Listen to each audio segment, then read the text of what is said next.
Hydrocarbon திட்டத்திற்கு எதிர்ப்பு தெரிவித்து நெடுவாசலில் 16வது நாளாக தொடரும் போராட்டம் இன்று முடிவுக்கு வரும் என்று எதிர்பார்க்கப்படுகிறது. இது தொடர்பாக மாவட்ட ஆட்சியரை சந்தித்த பிறகு போராட்டக் குழு அறிவிப்பை வெளியிட உள்ளனர். நெடுவாசலில் தற்போது இருக்கும் சூழல் குறித்து எமது செய்தியாளர் இஸ்லாமிடம் கேட்கலாம். இஸ்லாம், சொல்லுங்க, முதலமைச்சர் உறுதியளித்த பிறகும் கிராம மக்கள் போராட்டத்தை கைவிட மறுப்பது ஏன்?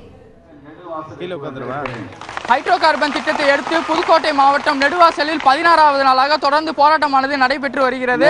இவர்கள் சொல்லக்கூடிய கருத்து, நேற்று முன்தினம் முதலமைச்சர் எடப்பாடி பழனிசாமி அவர்கள் இந்த திட்டத்தை தமிழக அரசு அனுமதிக்காது என்று வலியுறுத்தியும் இவர்கள் மத்திய அரசு எங்களுக்கு உறுதியளிக்க வேண்டும், அதுவும் எழுத்துப்பூர்வமாக உறுதியளிக்க வேண்டும் என்று அப்பொழுதுதான் நாங்கள் இந்த திட்டத்தை கைவிடுவோம் என கூறி இந்த போராட்டத்தில் தொடர்ந்து ஈடுபட்டு வருகிறார்கள். 16வதாக நடைபெறும் இந்த போராட்டத்தில் இந்திய கம்யூனிஸ்ட் கட்சியின் தேசிய செயலாளர் திரு ராஜா அவர்கள் தற்போது பேசி வருகிறார். அதே போல மனிதநேய மக்கள் கட்சியின் மாநில தலைவர் ஜவாஹிருல்லா இந்த போராட்டத்திற்கு கலந்து கொண்டுள்ளார். இன்னும் சற்று நேரத்தில் திமுகவுடைய செயல் தலைவரும் சட்டமன்ற எதிர்க்கட்சி தலைவருமான திரு மு.க. ஸ்டாலின் அவர்கள் இந்த போராட்டத்தில் கலந்து கொள்ள உள்ளார். அதே போல பாமகவுடைய இளைஞரணி தலைவர் அன்புமணி ராமதாஸ் அவர்களும் இந்த போராட்டத்தில் கலந்து கொள்ள உள்ளார்கள்.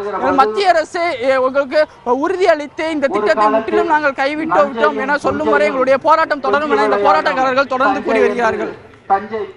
இஸ்லாம், இப்ப போராட்ட களத்தில் மற்றொரு பிரிவு எந்த ஒரு சமாதானத்தையும் ஏற்க மாட்டோம் அப்படின்னு சொன்னதா செய்திகள் வெளியாக இருக்கு. இந்த செய்திகள்ல உண்மை இருக்கிறதா? அவங்க சொல்லக்கூடிய கருத்துக்கள் எல்லாம் என்ன?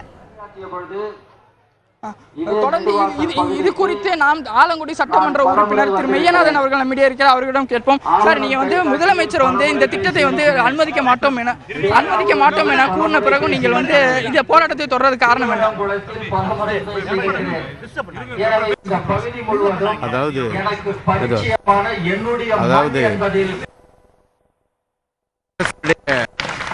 அறிவிப்பானது முதலமைச்சர் எந்தவித எதிர்ப்பையும் சொல்லல. போராட்ட குழு அவர்களை சந்தித்த பொழுது எந்தவித அனுமதியும் நாங்கள் கொடுக்க மாட்டோம் என்று சொல்லியிருக்கிறார்கள். ஆனால் இந்த வருகின்ற தகவல் என்னென்றால், தமிழகத்தினுடைய சுற்றுச்சூழல் துறையுடைய அறிக்கையோ அல்லது தமிழகத்தினுடைய பெட்ரோலியம் மற்றும் சுரங்கத்தொழில்துறை சார்ந்த அறிக்கையோ தமிழக அதிகாரிகள் வழங்க வேண்டிய அவசியம் இல்லை என்கின்ற நிலையில் நேரடியாகவே இந்த திட்டத்தை மத்திய அரசாங்கம் இந்த செயல்படுத்தக்கூடிய ஒரு சூழ்நிலை இருக்கிறது. அதனால எப்படி புதுச்சேரியில் அந்த மாநிலத்துடைய முதலமைச்சர் நாராயணசாமி அவர்கள் எங்கள் மண்ணிலே இந்த ஹைட்ரோ கார்பன் திட்டத்தை ரத்து செய்ய மாட்டோம் என்று சொன்னார்களோ, அதே போல தமிழக முதலமைச்சரும் மத்திய அரசு எடுத்து கண்டிப்பாக அவர்கள் ஒரு அறிவிப்பை வெளியிட வேண்டும். மத்திய அரசாங்கம் கொண்டு வருகின்ற அந்த ஹைட்ரோ கார்பன் திட்டத்தை நெடுவாசல் கிராமத்தில் நாங்கள் எந்த சூழ்நிலையும் அனுமதிக்க மாட்டோம் என்கின்ற வெளிப்படையாக முதலமைச்சர் அறிவிக்கவில்லை. இதை தாண்டி முதலமைச்சர் தமிழக அரசின் மீது நம்பிக்கை இல்லாத காரணத்தால் இந்த பகுதியில் இருக்கின்ற விவசாயிகளும் பெண்களும் 16வது நாளாக தொடர்ந்து போராட்ட களத்தில் இருக்கிறார்கள் தெரிவித்துக் கொள்கின்றேன்.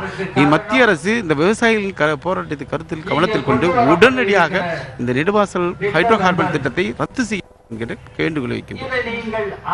இவர்கள் சொல்லக்கூடிய கருத்தை நாம் பார்த்தோம். அதாவது இந்த போராட்டமானது மத்திய அரசு உறுதியளிக்கும் வரை எங்களுடைய போராட்டம் தொடரும் என அவர்கள் தொடர்ந்து நாம் இந்திய கம்யூனிஸ்ட் கட்சியின் தேசிய செயலாளர் திரு ராஜா அவர்கள் பேசி வருகிறார்கள். அதனுடைய நேரடி காட்சிகளை தற்போது பார்க்கலாம்.